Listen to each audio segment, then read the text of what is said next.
माग भामबागाने। हम सिर्फ आशीर्वाद देने आते हैं, लेकिन अगर श्राद्ध न हुआ तो हम शांति नहीं, श्राप बनकर लौटेंगे। आज हम आपको सुनाने जा रहे हैं पितृपक्ष की अद्भुत और पावन कथा। यह कथा केवल सुनने मात्र से ही मनुष्य के जीवन के सब पाप नष्ट हो जाते हैं। जो भी व्यक्ति श्रद्धा और मन से इस कथा को सुनता है, उसके ऊपर यदि पितृदोष हो तो वह समाप्त हो जाता है। उसके जीवन के सारे दुख, दरिद्रता और विघ्न बाधाएं मिट जाती हैं। उसके घर में सुख समृद्धि का वास होता है और धन धान्य की कभी कमी नहीं रहती। यह कथा सुनने वाले को पूर्वजों का आशीर्वाद मिलता है और उसका जीवन खुशियों और सौभाग्य से भर जाता है। पितृपक्ष का महत्व अत्यंत गहरा है। शास्त्रों में कहा गया है कि इस समय हमारे पूर्वज स्वयं धरती पर आते हैं और अपने वंशजों से तर्पण और स्मरण की अपेक्षा करते हैं। जब हम उनका विधिपूर्वक स्मरण करते हैं तो वे संतुष्ट होकर हमें आशीर्वाद देते हैं। उनके आशीर्वाद से जीवन में सफलता, शांति और प्रगति का मार्ग प्रशस्त होता है। लेकिन यदि उन्हें भुला दिया जाए तो उनका असंतोष परिवार में दुख और विघ्न बढ़ा देता है। इसीलिए पितृपक्ष केवल एक धार्मिक पर्व नहीं, बल्कि यह हमारे पूर्वजों के प्रति कृतज्ञता व्यक्त करने का सर्वोच्च अवसर है। यही महान कथा भगवान श्री कृष्ण ने अपने प्रिय वाहन गरुड़ जी को सुनाई थी। जब गरुड़ जी ने विनम्र भाव से भगवान से प्रश्न किया, हे प्रभु, पितृपक्ष का इतना महत्व क्यों है? इसमें क्या रहस्य छुपा है और क्यों कहा जाता है कि इसे मानने से जीवन के सारे दोष मिट जाते हैं? तब भगवान श्री कृष्ण ने मधुर मुस्कान के साथ कहा, गरुड़, पितृपक्ष का महत्व शब्दों में नहीं समा सकता। इसे समझने के लिए तुम्हें एक कथा सुननी होगी।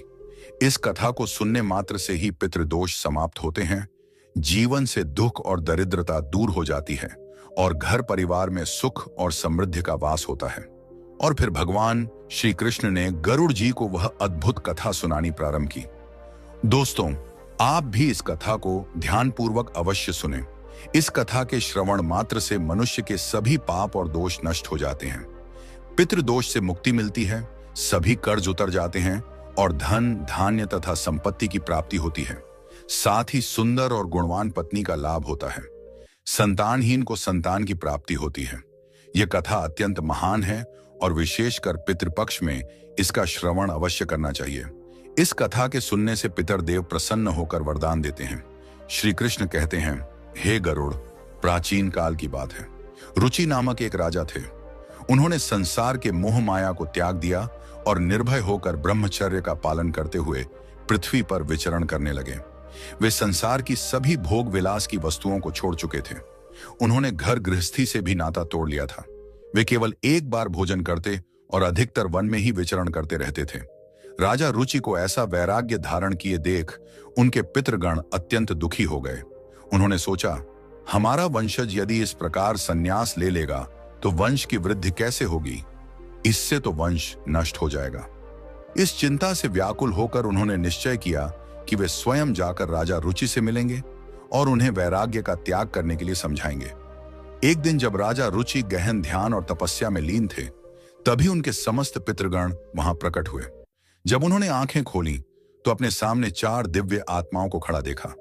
वे आश्चर्यचकित हो गए और प्रणाम करते हुए बोले, हे महान आत्माओं, आप कौन हैं और किस कारण से मेरे दर्शन देने आए हैं? वे दिव्य आत्माएं बोली, वत्स, हम तुम्हारे पूर्वज हैं। तुम्हारे इस वैराग्यपूर्ण आचरण से हम अत्यंत दुखी हैं, इसलिए तुमसे मिलने आए हैं। यह सुनकर राजा रुचि ने विनम्रता से कहा, हे पितृगण, आपके दर्शन से मैं धन्य हो गया, किंतु आप मेरे आचरण से दुखी क्यों हैं? मुझसे कौन सी भूल हो गई है? कृपया विस्तार से बताइए। पितरों ने कहा, वत्स, तुमने विवाह क्यों नहीं किया? विवाह स्वर्ग और मोक्ष प्राप्ति का श्रेष्ठ मार्ग है। गृहस्थ आश्रम के बिना मनुष्य का कल्याण नहीं होता। गृहस्थ में रहकर ही देवताओं, पितरों, ऋषियों और अतिथियों की सेवा की जा सकती है। विवाह और संतान के बिना मनुष्य देवऋण और पितृऋण से मुक्त नहीं हो सकता। संतान उत्पन्न किए बिना स्वर्ग की प्राप्ति असंभव है। यदि तुमने विवाह नहीं किया तो मृत्यु के बाद तुम्हें नरक मिलेगा और अगले जन्म में भी दुख भोगने पड़ेंगे। राजा रुचि ने उत्तर दिया, हे पितरों, विवाह करना अत्यंत दुखदायी है। इससे पाप बढ़ता है और अंत में अधोगति मिलती है। इसी कारण मैंने विवाह का त्याग किया है। स्त्री के साथ संबंध करने से मुक्ति नहीं मिलती। जो व्यक्ति अविवाहित रहकर विद्या अर्जित करता है और ज्ञान से आत्मा को शुद्ध करता है, वही श्रेष्ठ है। इसीलिए मैंने ब्रह्मचर्य का मार्ग चुना है। यह सुनकर पितरों ने कहा, वत्स, तुम्हारी बात उचित है कि इंद्रियों को वश में रखकर आत्मा को ज्ञान से निर्मल करना चाहिए, किंतु यह कल्याण का पूर्ण मार्ग नहीं है। यज्ञ, तप और दान के द्वारा अमंगल दूर होते हैं। जो शुभ और अशुभ कर्म फल की इच्छा रहित होकर किए जाते हैं, वे बंधन का कारण नहीं बनते। पूर्व कर्म का क्षय केवल भोग से ही होता है। पूर्व जन्म का जो पुण्य कर्म है, वह सुख दुख का भोग करने से निरंतर क्षीण होता रहता है। तब अर्षि रुचि ने कहा, हे पितामह, वेदों में कर्म मार्ग के प्रतिपादन द्वारा अविद्या और माया की पुष्टि की गई है। फिर आप मुझे विवाह करने के लिए क्यों प्रेरित कर रहे हैं? विवाह करने से तो मेरा अनिष्ट ही होगा। पितरों ने उत्तर दिया, वत्स, यह सत्य है कि कर्म अविद्या है, किंतु विद्या प्राप्त करना भी एक प्रकार का कर्म है। शास्त्रों में जो विहित कर्म बताए गए हैं, सज्जन पुरुष उनका उल्लंघन नहीं करते। उन्हीं के पालन से मोक्ष की प्राप्ति होती है। शास्त्रों में विवाह का आदेश दिया गया है। विवाह न करने वाले पुरुष को मुक्ति नहीं मिलती। संतान के बिना मोक्ष संभव नहीं है। संतान के द्वारा किए गए श्राद्ध कर्म से ही पितरों की तृप्ति और पुरुष को मुक्ति मिलती है। इसलिए हे पुत्र, तुम विधि पूर्वक विवाह करो। यदि विवाह नहीं करोगे तो तुम्हारे सभी कर्म व्यर्थ हो जाएंगे और तुम विफलता को ही प्राप्त करोगे। हमारे वंश के नष्ट होने पर हम पितरों की आत्माएं भी अतृप्त रह जाएंगी। पितरों ने आगे कहा, वत्स, विवाह करके संतान उत्पन्न करने से ही तुम अपने पितरों को संतुष्ट कर सकोगे। श्री कृष्ण कहते हैं, हे गरुड़। पितरों के ऐसे वचन सुनकर श्री रुचि को बड़ी ग्लानि हुई और उन्होंने विवाह करने का निश्चय किया। तब उन्होंने अपने पितरों से कहा, हे पितृगण, अब मैं वृद्ध हो गया हूं, मुझे कौन अपनी कन्या देगा? वैसे भी वृद्धावस्था में विवाह करना अत्यंत कठिन है। पितरों ने कहा, हे वत्स, यदि तुमने हमारे वचनों का पालन नहीं किया तो हम पितरों का पतन हो जाएगा और तुम्हारी भी अधोगति होगी। इतना कहकर वे अदृश्य हो गए। श्री कृष्ण कहते हैं, हे गरुड़। पितरों की बातें सुनकर और श्री रुचि अत्यधिक व्याकुल हो उठे। वे अपने पितरों की मुक्ति के लिए विवाह करने का विचार करते हुए कन्या की खोज में पृथ्वी पर विचरण करने लगे, किंतु उन्हें कहीं भी योग्य कन्या न मिली। बार बार पितरों के वचनों को याद करके वे चिंता में डूब जाते और सोचते, अब मैं क्या करूं, कहां जाऊं? मेरे पितरों की मुक्ति के लिए कौन स्त्री मुझसे विवाह करेगी? बहुत देर तक मनन करने के बाद आर्षि रुचि ने ब्रह्मा जी की तपस्या करने का निश्चय किया। उन्होंने 100 वर्षों तक वन में घोर तपस्या की। उनकी कठोर साधना से प्रसन्न होकर जगत पिता ब्रह्मा जी उनके समक्ष प्रकट हुए और बोले, हे रुचि, मैं तुम्हारी तपस्या से प्रसन्न हूं। जो भी अभिलाषा हो बताओ, मैं अवश्य उसे पूर्ण करूंगा। ऋषि रुचि ने विनम्रता पूर्वक प्रणाम करते हुए कहा, हे परमपिता, मेरे पितरों ने मुझे संतान उत्पन्न करने का आदेश दिया है, किंतु मुझे विवाह योग्य कोई कन्या नहीं मिल रही। कृपया मुझे एक कन्या प्रदान करें ताकि विवाह करके मैं संतान प्राप्त कर सकूं। तब ब्रह्मा जी बोले, हे विप्र, तुम स्वयं संसार के प्रजापति बनोगे। तुम्हारे द्वारा प्रजा की सृष्टि होगी। तुम्हारे पितरों ने जो कहा है वह सत्य है। तुम्हें विवाह करना चाहिए। इस अभिलाषा को मन में रखते हुए पितरों की पूजा करो। वे प्रसन्न होकर तुम्हें उत्तम स्त्री प्रदान करेंगे और तुम्हारी इच्छा पूर्ण होगी। इतना कहकर ब्रह्मा जी अंतर्ध्यान हो गए। ब्रह्मा जी के वचन सुनकर आर्षि रुचि ने निश्चय किया कि वे पुनः अपने पितरों को प्रसन्न करेंगे। वे एक नदी के तट पर पहुंचे और एकांत में बैठकर अपने पितरों का तर्पण किया। तर्पण के बाद एकाग्र चित्त होकर वे भक्ति पूर्वक पितरों की स्तुति करने लगे। श्री कृष्ण कहते हैं, हे गरुड़, आर्षि रुचि ने जो स्तुति अपने पितरों के लिए की, उसे प्रत्येक मनुष्य को ध्यान पूर्वक सुनना चाहिए। यह स्तुति सब पापों और दोषों को नष्ट करने वाली है। जो इसे केवल एक बार भी सुन ले, उसके अनेक पाप नष्ट हो जाते हैं और उसे पितरों का आशीर्वाद प्राप्त होता है।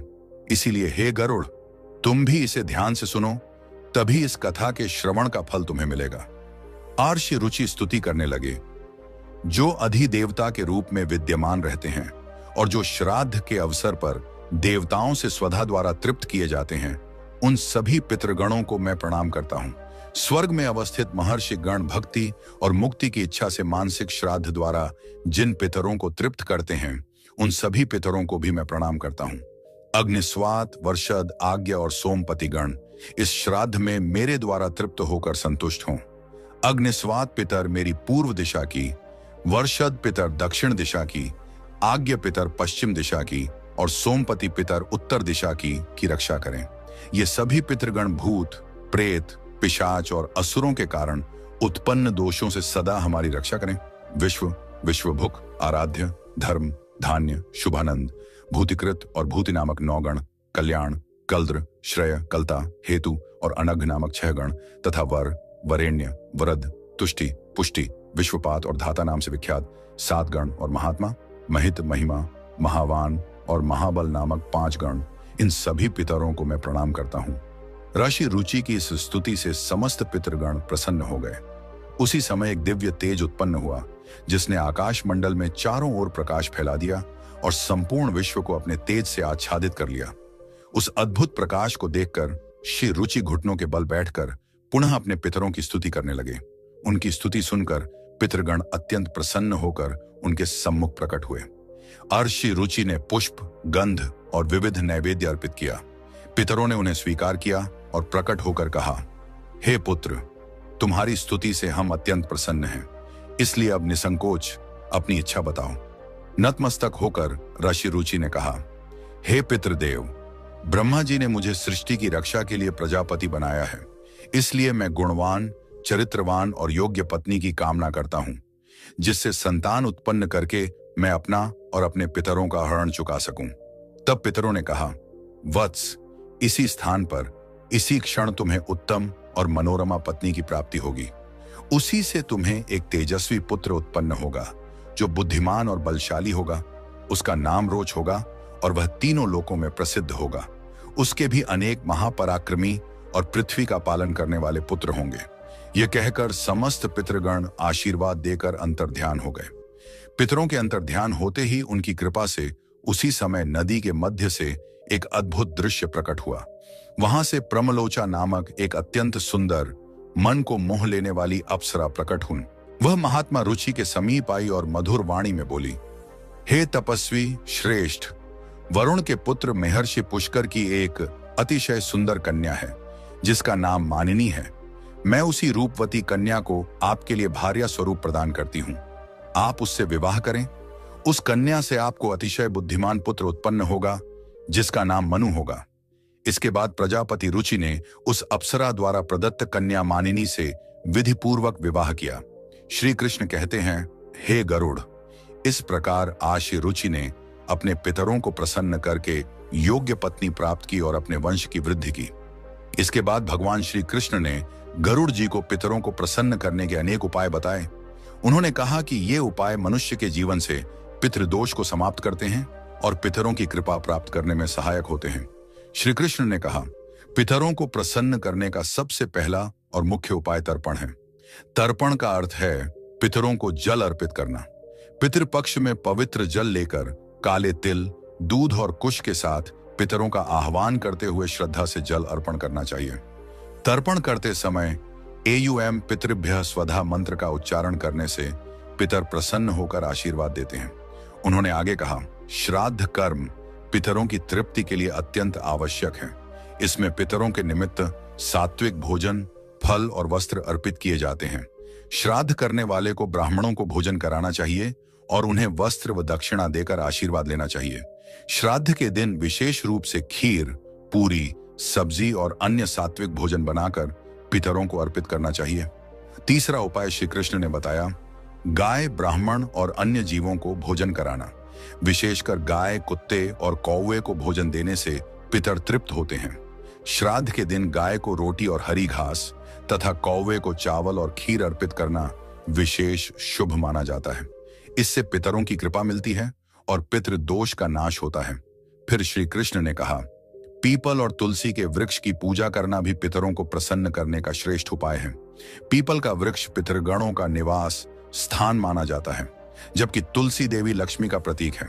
श्राद्ध के दिन पीपल और तुलसी की पूजा करके तथा पीपल के नीचे दीप जलाकर पितरों को तृप्त किया जाता है।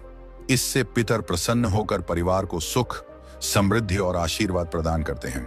भगवान श्री कृष्ण ने गरुड़ जी से कहा, जो व्यक्ति पितृदोष से पीड़ित होता है उसे गया जी या अन्य पवित्र तीर्थों पर जाकर पिंडदान करना चाहिए। गया जी में किया गया पिंडदान पितरों को संतुष्ट करता है, वे मोक्ष प्राप्त करते हैं और अपने वंशजों को आशीर्वाद देते हैं। पिंडदान के समय काले तिल, कुश और चावल का उपयोग कर पितरों को अर्पण करना चाहिए। यह प्रक्रिया उनकी आत्मा को शांति और तृप्ति देती है। श्री कृष्ण आगे कहते हैं, पितरों को प्रसन्न करने के लिए श्राद्ध पक्ष में व्रत रखना चाहिए। इस समय सात्विक आहार ग्रहण करना चाहिए और ब्रह्मचर्य का पालन करना चाहिए। श्राद्ध पक्ष में मांस, मदिरा और तामसिक आहार का सेवन नहीं करना चाहिए। व्रत के दौरान भगवान विष्णु, शिव और देवी लक्ष्मी की आराधना करनी चाहिए।